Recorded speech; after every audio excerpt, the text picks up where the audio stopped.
Uma simples espinha de peixe quase tirou minha vida.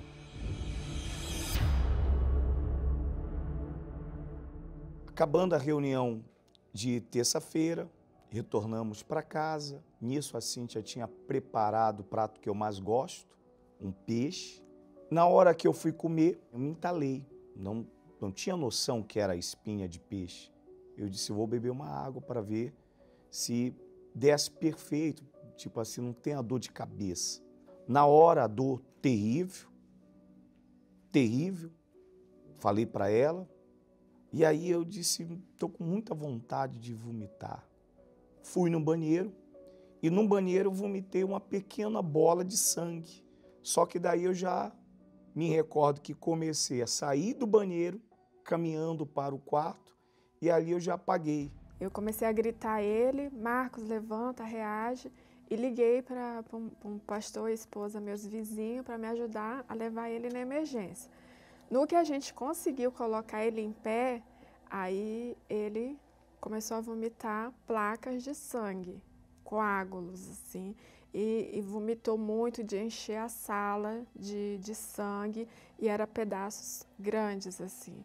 E aí eu não sabia o que estava acontecendo, eu achei que ele estava colocando um órgão para fora. Levamos ele para emergência e lá ele deu entrada direto na UTI. Recebeu esse plano, então eu me deparei com um paciente gravíssimo, que estava, a enfermagem me chamou, o paciente estava com a pressão muito baixa, hipotenso, e já tinha feito bastante pulmão e estava sangrando muito. Eu me deparei com o laudo e esse paciente ele estava com uma imagem de NEA que havia transfixado o esôfago dele e ela tinha perfurado um ramo da aorta torácica. Não sabia de princípio, mas na hora que bebi a água foi como se fosse um aditivo que serviu para a espinha rasgar o esôfago e entrar na aorta do coração, né? Na artéria principal.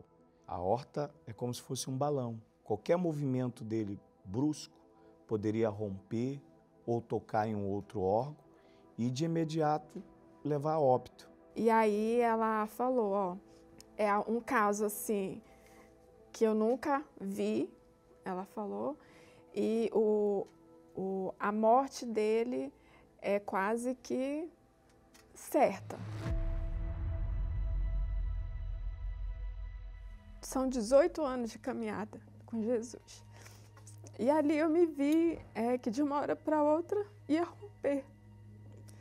Mas eu tinha fé que Deus iria agir naquela situação. Né? E que ele não podia fazer nada, porque ele estava no leito, e que eu ia ser o anjo intercessor dele. A partir desse momento que ela me deu o diagnóstico, aí já foi para uma junta médica, e me falaram que para o caso dele precisaria colocar uma prótese, e essa prótese não tinha aqui no estado do Pará. E nesse período que nós ficamos aguardando a prótese aqui em Belém, né? Os dias se passaram, todo dia que o médico falava assim, ó, amanhã chega, ó, não chegou, vai chegar tal dia, a semana que vem, a situação se agravando. E eu falei com ele, ó, aí como aqui não tem jeito, a gente vai ter que ir para o lugar onde você vai receber o socorro, que é São Paulo. Mas aí eu tive que confiar em Deus, usar a minha fé, pegar ele, tirar ele do hospital. Não me deram nenhuma autorização para tirar ele. Eu simplesmente cheguei lá e falei, por favor, tá aqui a roupa dele, eu vou levar ele. Eles não aprovaram, claro, disseram que eu era doida, gritaram comigo, mas ninguém explica a fé e a confiança em Deus, que Deus é justo. E aí saímos do hospital e já fomos direto para o aeroporto. E é claro que aqui no Pará eu recebi todo o amparo da igreja, né? A igreja, ela é como se fosse uma família. Todo mundo se mobilizou por nós. No meio do voo, ele passa mal. Faltou o ar e ele já não se comunicava, ele já não tinha força para falar, ele só falava assim e assim. estava querendo vomitar novamente e ele não podia mais vomitar porque ele já tinha perdido muito sangue e estava querendo deitar no chão da aeronave para ver se estabilizava. E aí eu orei a Deus, falei assim, meu Deus, peguei na costela dele e falei, meu Deus, quando o Senhor foi fazer a cirurgia em Adão, o Senhor deu um sono profundo para ele. Então que o Marco venha dormir, só venha acordar em São Paulo. E o Marco apagou. E na metade do voo eu olhei no nariz dele, será que ele morreu? Aí Deus falou para mim, você não pediu para ele dormir? Aí ele dormiu, conseguimos chegar em São Paulo. Quando demos entrada no Moriá, novamente a igreja, a família da fé nos amparou. E essa aqui foi a junta médica, quando a gente entrou lá, esses profissionais que foram estudar o que ia fazer com ele, né? E pensaram a melhor forma. E foram 2 cirurgias, né? Uma para estancar o sangramento, que foi com a prótese, e achando que ele já ia voltar 100%. Então trouxeram marcos da cirurgia, removeram a espinha, né? Só que eu percebi uma apreensão ainda nos médicos, eu estava toda feliz. Só que ele falou para mim assim, que quando ele abriu o Marcos, tinha muita bactéria lá dentro. Que eles sugaram tudo que podia sugar. Falou, minha filha, quando a gente abriu, tinha colônias lá dentro. Porque a bactéria, ela estava ao redor da espinha. Então, já tinha criado colônias dentro de um órgão nobre, uma parte nobre do corpo, que é o coração. Ela é igual maribondo, foi assim que ele falou. Uma vez que a gente mexe, ela espalha. Mesmo o Marcos estando no melhor hospital, com os melhores médicos, né, mas o Marcos ia perder para a bactéria. Naquilo ali foi o momento que disse agora, daqui é para a morte, né? Só que foi o momento que a gente falou com Deus, manifestou a fé, não era justo, são 25 anos que a gente colocou a vida no altar. Sou fruto de um sacrifício e de uma hora para outra uma fatalidade. Aqui embaixo já tinha esgotado o recurso, então eu só podia buscar em Deus, na justiça de Deus. O medo não era de morrer, mas morrer naquela situação era injusto. Né? Como é que Deus vai ser glorificado? Quem desce a cova não glorifica ele. Nesse dia, o Marcos acordou diferente. Ele acordou roxo. Então eu percebi que tinha alguma coisa errada.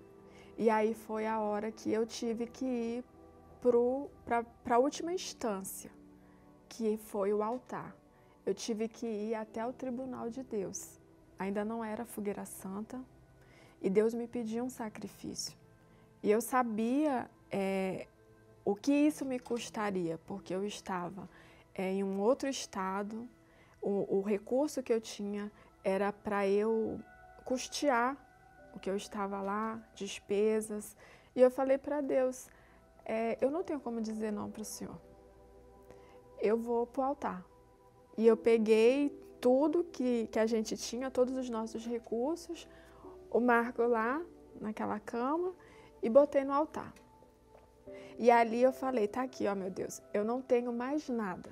O Marco está no teu altar, o meu sacrifício, a minha vida está no teu altar. Eu fiz o meu sacrifício, fiz o meu voto ali, 8 horas da manhã. Quando deu 11 horas da manhã, a bactéria espalhou no corpo dele. Ele teve bacteremia. É como se fosse uma convulsão. Os aparelhos começaram a disparar, começaram a entrar em colapso. Ele começou a se debater. E aí eu fui lá no quarto, eu fui no banheiro do quarto, eu tinha um óleo ungido. Eu ungi os pés dele enquanto ele estava tendo a crise. Olhei para a porta da UTI e falei para Deus, a morte não vai entrar aqui, porque eu fiz o meu sacrifício. E ali, milagrosamente, o Marcos começou a apresentar melhoras. Dali, os exames começaram a normalizar, ele teve alta da UTI no outro dia E o normal, quando a bactéria espalha, é causar dano e é ela agravar. Ninguém explica ela ter espalhado e ela ter regredido. E aqui foi o dia da alta, que a gente fez assim, ó. Vencemos. O justo juiz, ele bateu o martelo ao nosso favor. A gente voltou para o altar. Ele não foi uma fatalidade.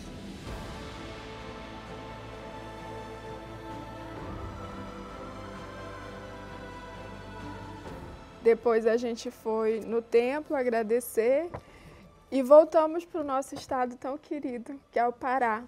E o Marcos recebeu uma missão. Aqui no templo, falando com o bispo Renato, ele disse assim, ó. Ele perguntou, e aí, como é que você tá, rapaz, né? Ele perguntou, você tem alguma sequela? Eu disse, bispo, nenhuma. Aí ele disse assim, ó, tá bom, volta lá e evangeliza os médicos. Mostra para os médicos que é possível, que tem jeito. E nisso, a gente voltou e encontrou A doutora Thaís, né? Quando chegou, parecia que ela estava vendo um fantasma. Quando eu vi atravessar a porta do consultório, depois para uma consulta, eu falei, meu Deus, será que é ele mesmo? Não está acreditando. Eu pensei até que tivesse morrido. E eu olhei para a esposa dele e perguntei para ela, o que foi que te deu tanta tranquilidade? O que foi que te deu tanta segurança? E ela respondeu tão simples, a fé. A fé em Deus. A fé que Deus pode fazer o possível acontecer. E eu falei para ela, eu quero ter essa fé. E eu estou aprendendo com a Bíblia que ele me deu de presente, com as minas aqui aos cultos, e ter Deus todos os dias essa fé. Então, né? É o que Deus faz. Isso daqui era para a minha morte. Era a minha sentença de morte. Mas serviu para glorificar a Deus. Tem gente que aguarda o pós-operatório. Eu aguardei o pós-sacrifício. Não se explica o que aconteceu aqui na terra, não se explica. Só se explica no tribunal de Deus.